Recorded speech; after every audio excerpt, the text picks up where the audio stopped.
वक्त हो चुका है देश और दुनिया की खबरों को फटाफट अंदाज में जानने का। सबसे पहले आज की बड़ी खबरें देखते हैं देश टॉप 10 में। गृह मंत्री अमित शाह के पश्चिम बंगाल दौरे का तीसरा दिन है। बीजेपी सांसदों और विधायकों के साथ बैठक की, विधानसभा चुनाव की रणनीति पर चर्चा की।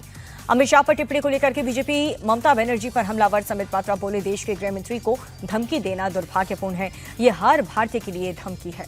खालिदा जिया के जनाजे में शामिल होने बांग्लादेश पहुंचे विदेश मंत्री एस जयशंकर। खालिदा जिया के बेटे से मिलकर के पीएम मोदी का शोक संदेश दिया। इकोनॉमी के फ्रंट पर भारत का परचम। दुनिया की चौथी सबसे बड़ी अर्थव्यवस्था बना भारत, जापान को छोड़ा पीछे। देश की जीडीपी 4.18 ट्रिलियन अमेरिकी डॉलर हुई। साल के आखिरी दिन कांग्रेस अध्यक्ष मल्लिकार्जुन खड़गे ने गिनाई मोदी सरकार की नाकामियां। कहा कि मनरेगा खत्म कर करोड़ों गरीबों के काम का अधिकार छीना है। एसआईआर, महंगाई, बेरोजगारी और विदेश नीति समेत कई मुद्दों पर खड़गे ने सरकार को घेरा। कहा 2025 में भी लूट, भ्रष्टाचार और कुशासन देश की जनता पर हावी रहा। एसआईआर को लेकर के चुनाव आयोग से मिला तृणमूल डेलीगेशन। ज्ञानेश कुमार से मुलाकात के बाद अभिषेक बैनर्जी बोले, किसी भी चीज का ठोस जवाब नहीं मिला। वोडाफोन आइडिया के राहत पैकेज को मोदी कैबिनेट ने दी मंजूरी। 87,695 करोड़ के बकाये के स्थिर रखते हुए 5 साल के लिए टाला गया। आज ऑनलाइन डिलीवरी वालों की हड़ताल। 1 लाख से ज्यादा गिग वर्कर शामिल हुए। 10 मिनट के अंदर डिलीवरी की शर्त हटाने की मांग की।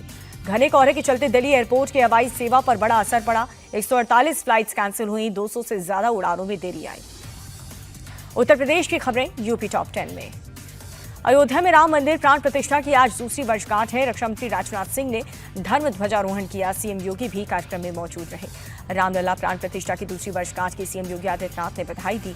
कहा, सनातन के ऊपर कोई भी नहीं, कुछ लोगों ने अयोध्या से षड्यंत्र किया। अयोध्या से सपा पर सीएम योगी आदित्यनाथ का अटैक। कहा कि पिछले सरकार ने अयोध्या को लहूलुहान किया। अब केंद्र की योजना का नाम भी जी राम जी।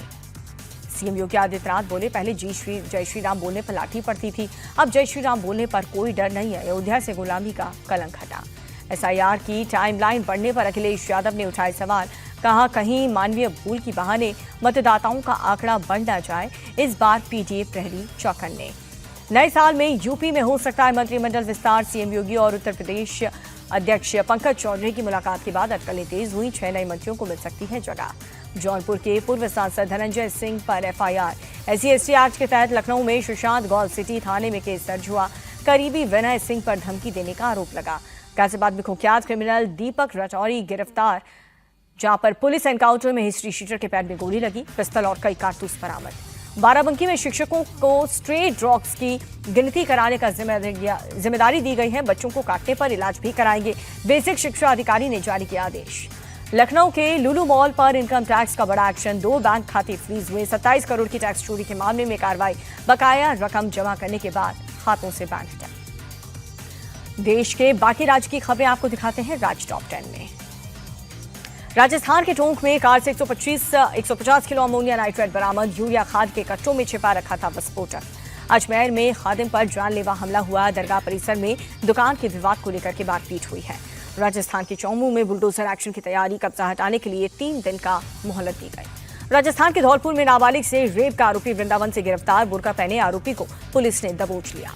उत्तराखंड के चमोली में सुरंग के अंदर हादसा हुआ। 2 लोको ट्रेनें आपस में टकराई। दुर्घटना में करीब 70 लोग घायल हुए। जल विद्युत परियोजना की साइट पर हादसा हुआ। दिल्ली में नए साल में पहले इंटरस्टेट ड्रग सिंडिकेट का भंडाफोड़ हुआ है। 10 करोड़ रुपए की ड्रग्स जब्त की गई। 2 किलो हेरोइन के साथ 2 तस्कर गिरफ्तार।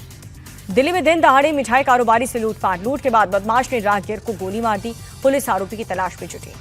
फरीदाबाद में लिफ्ट के बहाने 25 साल की लड़की से कार में गैंग रेप। घंटों गाड़ी में घुमाने के बाद बीच सड़क पर फेंक करके भागे। दोनों दरिंदे गिरफ्तार। इंदौर में दूषित पानी पीने से 7 लोगों की मौत हो गई। सैकड़ों मरीज उल्टी और दस्त से शिकार हुई। टॉयलेट के नीचे लीकेज से बीमारी फैली। बिहार के बेतिया में पुलिसकर्मी से धक्का मुक्की। गाड़ियों की चेकिंग के दौरान आरोपियों ने हाथापाई की। पुलिस से 2 आरोपियों को पकड़ा, 1 फरार।